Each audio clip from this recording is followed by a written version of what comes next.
So hi guys, and welcome to Bioinformatics and Evolutionary Biology. So in this lecture, I'm just going to try and provide you a little bit of background to bioinformatics and how that helps us understand evolutionary biology.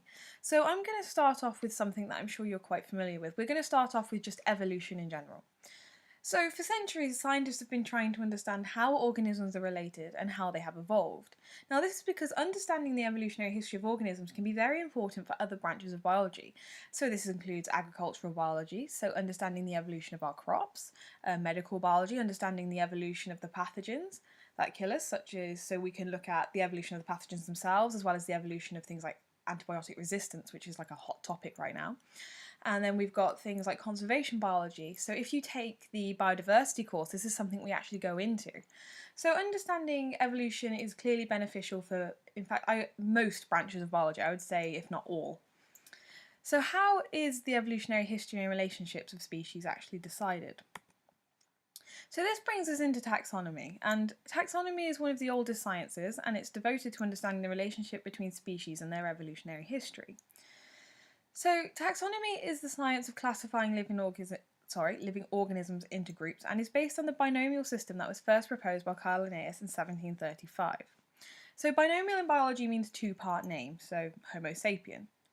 In taxonomy, types of organisms, and these are also called taxa, you will hear me say that, are grouped according to shared characteristics or traits. Organisms are classified and ordered into 8 descending categories, and each category includes more groups than the one before it. So you'll see what I mean as we work our way through taxonomic classification. So how do we classify living things? So we have domain, kingdom, phylum, class, order, family, genus, and species. On the right hand side in red, I've kind of put away, when I did my A-level biology, this is how I was taught to remember it. And this is because for my exams I was kind of expected to regurgitate taxonomic information. So it might not work for you, you can find a better way of remembering it, but in my A-levels I taught myself it was king penguins can only fly going south, and that obviously the D stands for domain, the king stands for kingdom, and you see where I'm going with that.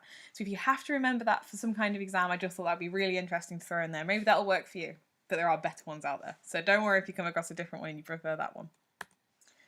So I'm going to go through them and we'll start with domains. So since 1997, it's been widely accepted that there are 3 domains of life. You have your archaea, your bacteria, and eukaryota.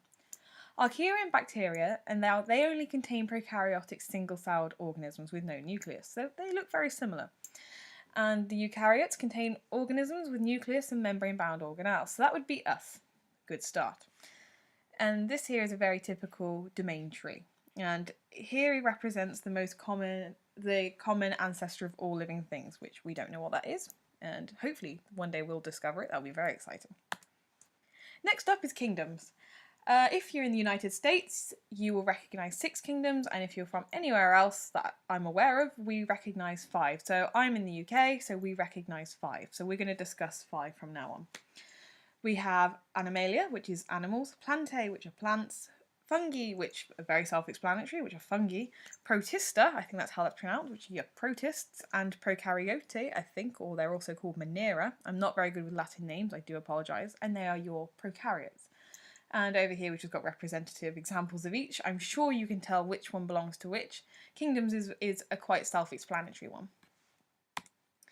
Now moving on to the rest of the classifications, your phyla, your class, order, family, genus and species, this is where it gets complicated. And this is because there is no definitive or widely accepted number of either. And this is because there are many different ways to classify organisms, and it depends on how you classify them as to which group you would place them in. So using NCBI taxonomy, which is a really good website, I've just put approximations of how many taxa there are, and that is by no means a definitive number. If you were to go online and type in how many species there are, you're going to come up with a much higher number or a much lower number or a very different number, and it's because it's always changing. And this is why evolutionary biology is really cool. It's a constantly moving, it's not a dead area of biology, it's really exciting, and hoping that this lecture persuades you, it's exciting. So here I've just put a little bit of comparative classification. So I've put up there a human, a chimp, a pine tree and an E. coli. A little bit random, but I thought if we put the human and the chimp together, you can see how closely related we are. So we differentiate only at the genus. So we share quite a deep evolutionary history with the chimp. The pine tree, less so, unsurprisingly. So we share a domain with them and nothing else. E. coli, we don't even share a domain, and that's because that's quite obviously a bacteria. Now, the classification of bacteria is actually more complicated than anything else. So I won't be using any more bacterial examples, and you'll notice I haven't put an archaea, I think that's how you say that, archaea example up there, because they are even more complicated. They are your extremophiles. They're the really cool single-celled organisms that we find living on hot springs and things like that. If you want to look into archaea in even more detail, they are pretty cool. So moving back onto taxonomy. So one way to classify living organisms is to construct a phylogram or a cladogram, and these are commonly known as phylogenetic trees. A phylogenetic tree is a tool used by evolutionary biologists to visualise the relationships between taxa and their evolutionary history. And it's widely acknowledged that the first person to draw a phylogenetic tree was Augustin Aguirre, and it was in 1801 where he attempted to show the relationship between plants. He was then followed by Edward Hitchcock, Charles Darwin, and Ernest Haeckel. I apologise if I don't pronounce the names correctly. So these here are the first ones. So here you have Augustins, then you have Edwards, then you have Charles Darwin's, and then you have Ernest Haeckel's right there. So moving along, you see they all have a very similar structure, kind of like a branching out, and hence why they're called quite commonly a phylogenetic tree. They have a very tree-like structure. But back when these first trees were built, DNA technology didn't exist. So instead, many of the original phylogenetic trees used physiological traits such as the presence of wings, flippers, legs, or whether the species has similar structures in their anatomy. But can you see a problem with this? So all of these organisms have wings, but do you think they're closely related? So I'm hoping that you're thinking no, because they're not. So here we have an insect, a bird, and a mammal. Not very closely related at all. And there are just more examples of this across. So they all have wings, but evolutionarily wise, they are not closely related at all. And this is because of convergent evolution. So many organisms living in similar environments have evolved similar structures. So thick fur for cold environments, wings for life in the air, flippers for life underwater, and legs for life on land. But this doesn't mean that they're closely related. Similar traits, structures, behaviours can evolve independently many times in distantly related lineages. So, for example, wings that evolved independently in birds, mammals and insects. So similar environments instill similar selection pressures on organisms, and this drives independent evolution of these traits, structures and behaviours. That sentence is really quite important, and I hope you take that away with you. So this is why using physiological traits is not a good idea if you want to reconstruct their evolutionary history. And this is a really cool example. I came across this for one of my university assignments. So this is on over here. We have kind of the classification of the human and the octopus, which kind of looks at our evolutionary history and relationship. And you can see that we're not very closely related at all. We differ at the phylum. But over here, you can see that our eye structure is remarkably similar. So this is a great example of convergent evolution. Instead of looking at things like wings or legs, I've just picked out the eye because I thought this was particularly interesting. We are separated by millions upon millions of years of evolution, and yet we have evolved the same eye structure. And that is a great example of convergent evolution. So modern classification. So instead of using these shared physiological traits and similar physiological structures, we now use genetic sequence. So sequencing the genetic code has become a lot less expensive, and this means more organisms are having their entire genome sequenced, which means there's even more DNA sequences to compare.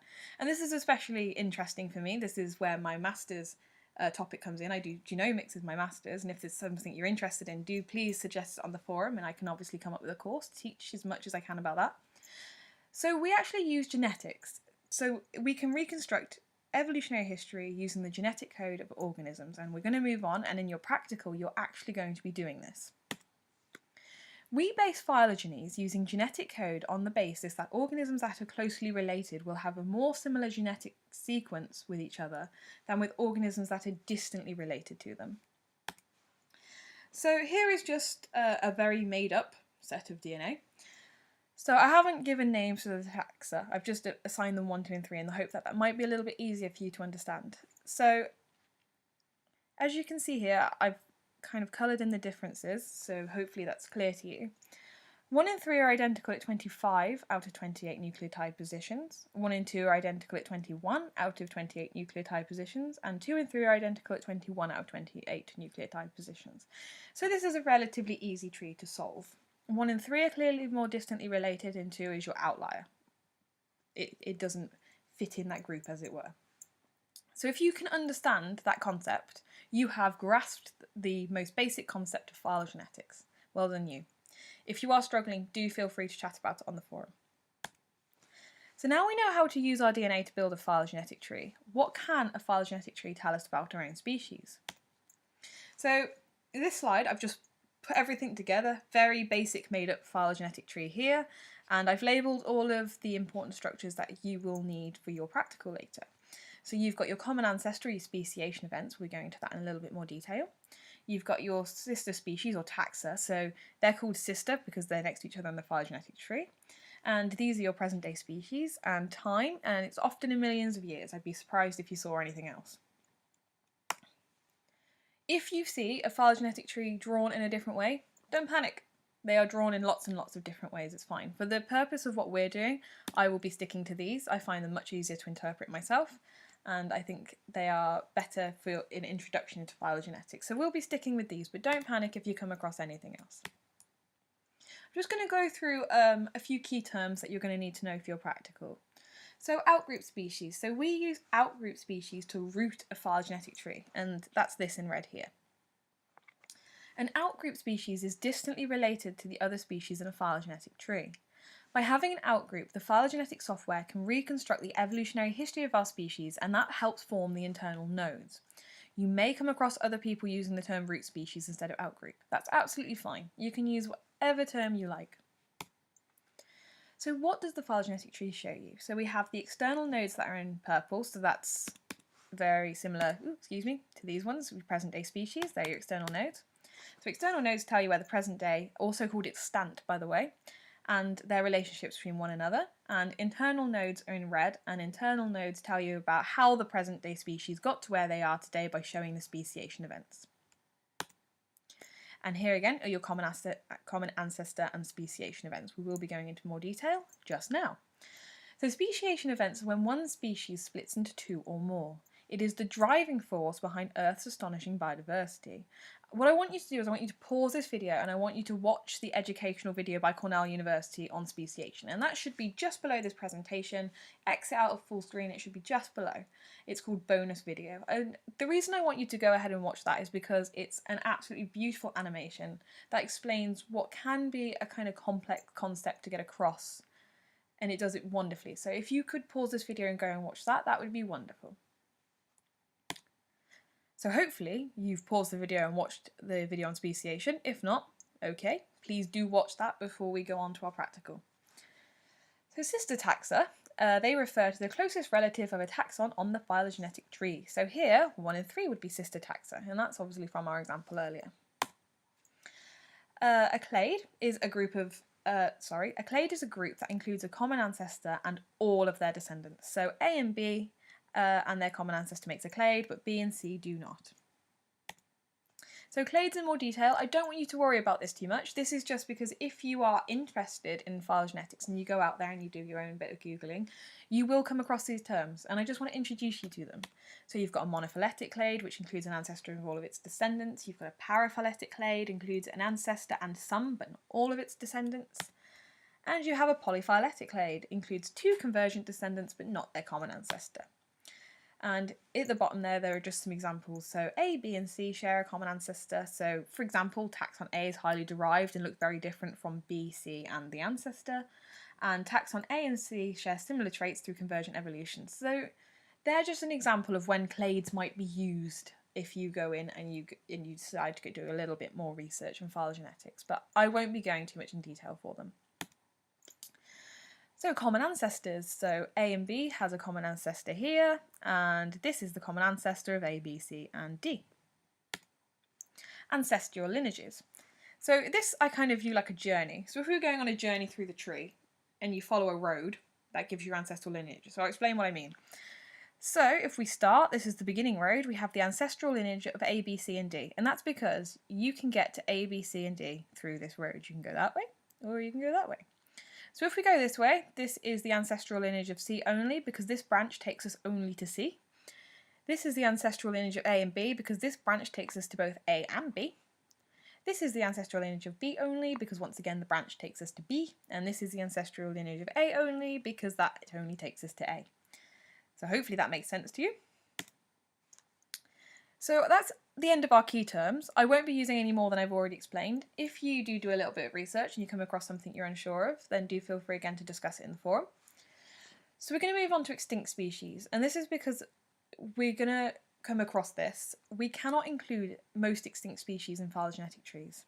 And this is because fossils are rare, and getting enough good quality DNA from fossils is very unlikely, and this is because DNA degrades over time. DNA has a half-life of roughly 500 years. Most fossils are millions of years old, and this would mean that there is very little DNA left, let alone any good enough to use in a phylogenetic tree. However, some recently fossilised remains do contain DNA we can use. So an example of this is the DNA that's been extracted from a fellow human species or subspecies, the Neanderthals. The reason I say species or subspecies is a little bit up in the air, a little bit controversial. So I won't say which way I go because I'm not entirely sure what the current scientific consensus is right now regarding the species-subspecies relationship. But nonetheless, we do have DNA from them, which is exciting. So that's the end of our lecture, guys. Well done, you have made it through the theory. If it's not all clear, do feel free to go back through this video, read the PDF of the PowerPoint, or check out the extra resource section. If you are still stuck, do post in the forums, have a discussion with other classmates, and myself and a few other colleagues are also going to look after the forum so we can help you there. That is the hardest bit done, so after the quiz we can get to building our phylogenetic tree, and this will help us look at the relationships between some species that belong in the family Hominoidea. And these are the apes. So I'll see you in the practical, guys. Well done.